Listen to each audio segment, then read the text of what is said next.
Hello guys, कैसे हैं आप सब। मैं आकाश कुमार सिंह स्वागत करता हूं आप सभी का आपके अपने चैनल आकाश सिंह इन्फो में। जैसा कि आप जानते हैं कि सीआरपीएफ ट्रेड्समैन जो कांस्टेबल की वैकेंसी थी, वो वैकेंसी जो है आपकी, उसके एग्जाम डेट आ गए हैं। और वो जो एग्जाम डेट आ गए हैं आपके, वो कब से कब रहने वाले हैं, हम कितने स्टूडेंट को रिटेन एग्जाम के लिए क्वालिफाई किया जाएगा, और कब हम एडमिट कार्ड डाउनलोड करेंगे, और कितना स्कोर करें कि सेफ रहेगा, और किस तरीके से इस 20 दिनों में तैयारी करें, आज हम इसी बात को समझेंगे। तो जिन्होंने भी मेरे चैनल को सब्सक्राइब नहीं किया, मेरे चैनल को सब्सक्राइब कर ले, बेल आइकन को दबा दे, ऐसे ही गवर्नमेंट जॉब नोटिफिकेशन के लिए और उससे रिलेटेड बातों के लिए। तो हम अगर बात करें तो ये सीआरपीएफ की जो ट्रेड्समैन की वैकेंसी है, ये जो ट्रेड्समैन की वैकेंसी है, ठीक है, इसके रिटेन एग्जाम की डेट आ गई है। रिटेन एग्जाम की डेट आ गई है, और इस वैकेंसी में टोटल नंबर ऑफ पोस्ट कितने रखे गए हैं? 9,000। यहाँ पे अब 300 समथिंग हो गए हैं। यहाँ पे कितने स्टूडेंट बुलाए जाएंगे? 900 300 है। इससे 8 गुना ज्यादा बुलाए जाएंगे। 8 गुना ज्यादा का मतलब कि यहाँ पे कम से कम 75,000 स्टूडेंट को रिटेन एग्जाम के लिए क्वालिफाई किया जाएगा। अब जो ये 75,000 स्टूडेंट हैं, क्या ये किस हिसाब से क्वालिफाई किए जाएंगे?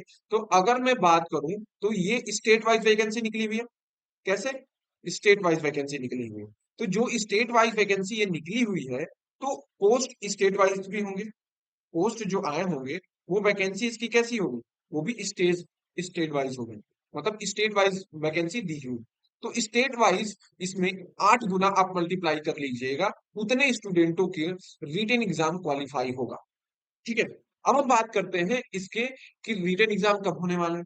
तो सबसे पहले आपका जो एडमिट कार्ड है वो डाउनलोड कर दिया जाएगा, या एडमिट कार्ड आप डाउनलोड कर सकते हैं। वो जो डेट है वो 20 से 25 के बीच, 20 से 25 के बीच में, 20 और 25 जून के बीच में आप एडमिट कार्ड डाउनलोड कर सकते हैं। और जाके एडमिट कार्ड डाउनलोड कर लेंगे। कैसे डाउनलोड करेंगे? तो सबसे पहले आपको अपना रजिस्ट्रेशन डालना पड़ेगा, रजिस्ट्रेशन जो आईडी दी होगी, और फिर आपको पासवर्ड डालना पड़ेगा। कहाँ पे जाके? तो सी आरपीएफ के जो ऑफिशियल वेबसाइट है वहां पे जाके आपको ये दोनों डालना पड़ेगा। फिर वहां पे आपको एक एडमिट कार्ड डाउनलोड का ऑप्शन आएगा, वहां से जाके आप एडमिट कार्ड डाउनलोड कर सकते हैं।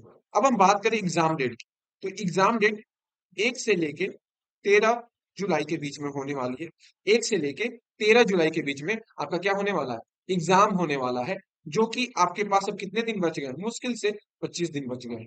तो अब हम बात करेंगे कि सर ये जो 25 दिन बच गए हैं, उसकी प्रिपरेशन हम कैसे करें, कैसे 80+ स्कोर करें, इसी बारे में हम बात करेंगे। तो सबसे पहले इसके एग्जाम पैटर्न को समझ लेते हैं। तो आपको इंग्लिश और हिंदी में तो ऑप्शनल रहेगा, जो भी आपने फिल किया होगा। तो वहां पे आपके 25 क्वेश्चन रहेंगे, 25 नंबर के। ठीक है। फिर आता है एलिमेंट्री मैथ, मैथ के 25 क्वेश्चन, 25 नंबर। जनरल अवेयरनेस और जीके के 25 क्वेश्चन, 25 नंबर। रीजनिंग के 25 क्वेश्चन, 25 नंबर। ठीक है। सीबीटी एग्जाम होगा, कंप्यूटर बेस्ड एग्जाम होगा। ठीक है। और आपको 2 घंटे मिलेंगे इसके पेपर को करने के लिए, और इसमें निगेटिव मार्किंग रखी गई है, वो है 1/4। 1/4 इसमें निगेटिव मार्किंग रखी गई। अब हम बात करें कि कैसे इसमें 180 स्कोर करें। सर देखिए, अगर जिसने भी सेलेक्ट किया हिंदी और इंग्लिश में से, अगर किसी ने हिंदी अगर किया होगा, तो वो आराम से 22+ स्कोर कर सकता है, क्योंकि हिंदी इसकी बहुत इजी आती है। ठीक है। तो आपको एटलीस्ट हिंदी में 22+ स्कोर करनी है। ठीक है। मैथ में अगर किसी का वीक है या मैथ स्ट्रांग है, एटलीस्ट आपको मैथ में कम से कम कुछ नहीं तो 20 क्वेश्चन सही सही अटेम्प्ट करने पड़ेंगे। क्योंकि अगर आपके क्लास 10 तक का मैथ सही है, अर्थमेटिक सही है, तो आप कर लोगे। ठीक है। 10th लेवल का मैथ पूछता है तो आप कर लोगे। अब हम बात करते हैं जीके और जीएस की। तो यहाँ पे आपको ध्यान देना है, क्योंकि निगेटिव मार्किंग है। क्या है? निगेटिव मार्किंग है। हमें उतने ही क्वेश्चन अटेम्प्ट करने हैं जनरल अवेयरनेस और जीके में, जितने लगभग आपको आते हैं। ज्यादा अटेम्प्ट करने की कोशिश नहीं करनी है, क्योंकि निगेटिव मार्क्स है, और निगेटिव मार्किंग की वजह से नंबर कम हो सकते हैं। तो हमें यहाँ पे मैक्सिमम अगर हमें स्कोर करना है, तो यहाँ पे कम से कम आप 18+ या 18 स्कोर करने की कोशिश करिएगा। ठीक है। और रीजनिंग में कम से कम आप कम से कम 23+ स्कोर करिएगा, क्योंकि रीजनिंग बहुत इजी आती है। आप आराम से यहाँ पे 23 क्वेश्चन अटेम्प्ट कर सकते हैं सही सही।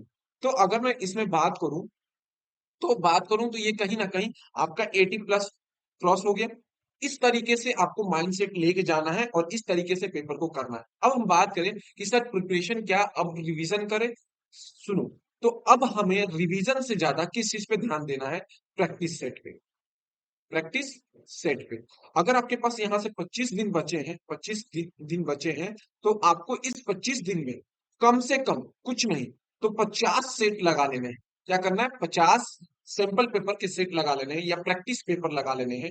अगर आप पढ़े भी नहीं होंगे, आप रिवाइज भी नहीं करते हैं, अगर ये 50 सेट लगा लेंगे तो आपका आराम से ये सीआरपीएफ ट्रेड्समैन कांस्टेबल की जो वैकेंसी है वो क्लियर हो जाएगी। ये मैं लिख के देता हूं और आप 80 प्लस भी स्कोर करके आओगे। बस आपको यहाँ से 50 प्रैक्टिस सेट लगा लेने हैं। ये प्रैक्टिस सेट आप कहीं से लगा सकते हैं, जाके आप टेस्ट बुक ऐप है, टेस्ट बुक ऐप है, वहां से जाके आप इस सीआरपीएफ के जो ट्रेड्समैन के वो डाले हुए हैं सैंपल पेपर, वहां से जाके लगाइए, सेक्शनल लगाई जाए जो भी है उस तरीके से लगाना चालू कीजिए और आप आराम से इस सीआरपीएफ ट्रेड्समैन कांस्टेबल की वैकेंसी क्रैक कर सकते हैं।